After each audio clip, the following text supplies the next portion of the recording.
lecturer at the University of the Free State, and she's penned a very strong opinion piece recently about the oppression of black women in higher education by black men.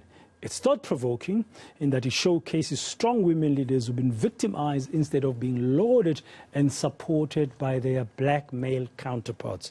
One in particular is Professor Nthabiseng Ogude, who was pushed out of office halfway through a contract. She was portrayed as aloof, according to Shange. There are many more examples, but the margins that women are confined to are seriously worrying. She joins me now to discuss the excellence of black women in higher education and why they are being excluded as leaders. Nombulelo, good afternoon, and thank you very much for your time. Very thought-provoking article that I've read, that you've written. First up, what led you to pen this?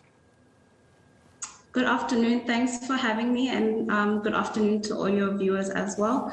I think this discussion is one that's long overdue in a lot of ways, but really what inspired me to write it has been the sparks of sort of critique towards particularly Prof. in UNISA, and how these critiques of her have often not really focused on the issues and the matters at hand, but rather have focused on sort of vulgar Trumpism aggression, where she's berated and criticized and dehumanized for purely being a woman. And you do sort of give an idea of why you think black men are behaving the way they are doing in those institutions against the likes of the UNISA Vice-Chancellor that you've just mentioned. Just share some of those thoughts with our viewers very briefly. Why do you think we as black men are behaving like this in those institutions of higher education against leading black women?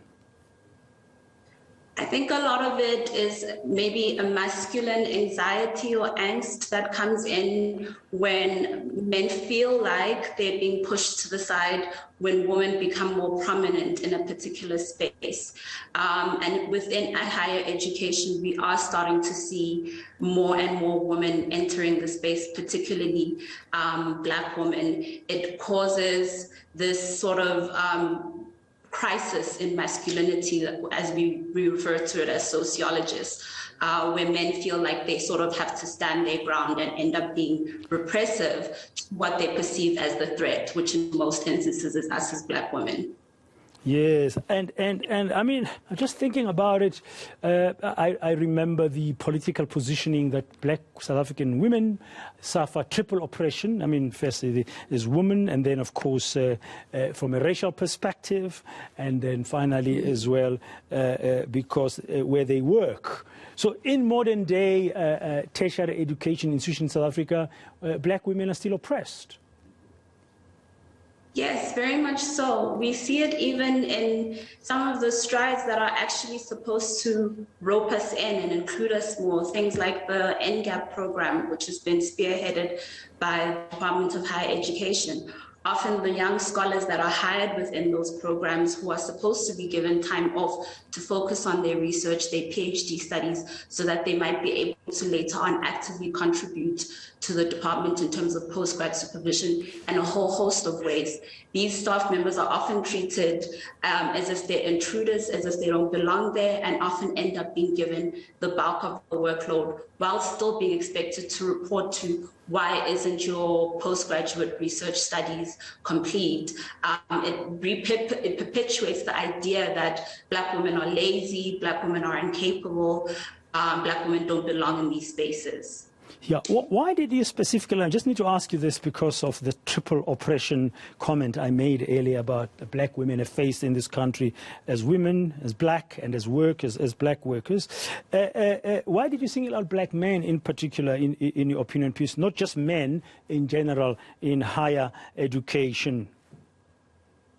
Well, men in general are responsible because it's a bigger system of patriarchy that says that women are inferior to men. But the reason why I single out black men in particular is because, particularly with the critique to Prof. Nkambula's leadership, it's often Black men that were seen on social media holding up placards that are referring to her menopause, that are referring to her as a slave queen, that are diluting or distracting the conversation from whatever the pertinent issues might be, and end up reducing her to just an object to be made fun of. But also, I think there's an important social contract that used to exist, but we're starting to not see it as Black women in different spaces, that should exist between ourselves and Black men, particularly in higher education, because higher education is a weird space where it's first a professional space, yes, but it's also a very important space for political transformation. And so when we don't feel the support that we should feel from Black men, it hurts more than when it's coming from other races or when it's coming from white women. Okay, it's not that you are saying it's absent in other instances, but because of the hurt that is experienced by Black women professionally in the higher education institutions. You say there, in your article, you go on to suggest what Black men in higher education must do, because you describe it as a self-hate that leads them to refuse to recognize the excellence of Black women leaders there. What do you think should be done? I mean, what could be the way forward in tackling this matter so that finally Black men, as you've identified, in higher education institutions begin to treat their peers and like Professor Nkambula of UNISA with respect and recognize their contribution as equals? So there's a lot of strategies. Some of them have to obviously happen in the interpersonal sort of space, and some of those I described in the opinion piece, which is people have to do a lot of introspection, Black men in particular, as to why it is that they have so much disdain for Black women, particularly in professional spaces, when so much of their own successes, if you look at how our communities are and who often allows us to have certain victories in our career, that's often Black women within the community, within the family, within school, when you start to enter into the schooling sectors and all of that. But institutionally, I think higher education is not having serious enough conversations with itself about the total revolution of our educational systems, going beyond just small reforms that are built on already repressive systems, already exclusionary structures. How do we turn the entire system upside down so that we ensure that there's actual, true, inclusive transformation? Okay, thank you very much. Just as I conclude, Nombulelo, is nothing to do with the article. You lecture sociology at the University of the Free State.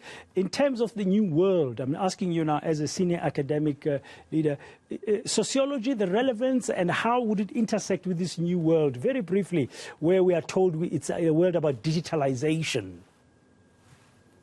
Well, there's a lot of ways. I've already also done quite a bit of work myself in the tech space. A lot of the times with the 4IR and all these innovations that we see coming in, people are often left out. Tech people build solutions for people who have iPhones, for people who have laptops.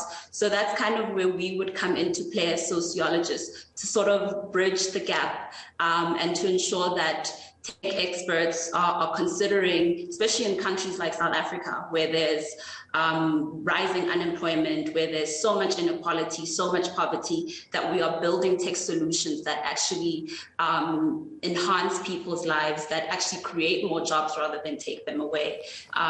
We could go on about this for forever. No, it's very interesting. I would like to explore that with you in another interview away from your opinion piece that we've just discussed. Thank you very much for your time. We'll be in touch. That's Nombulelo Shange, sociology lecturer from the University of the Free State. Now let's take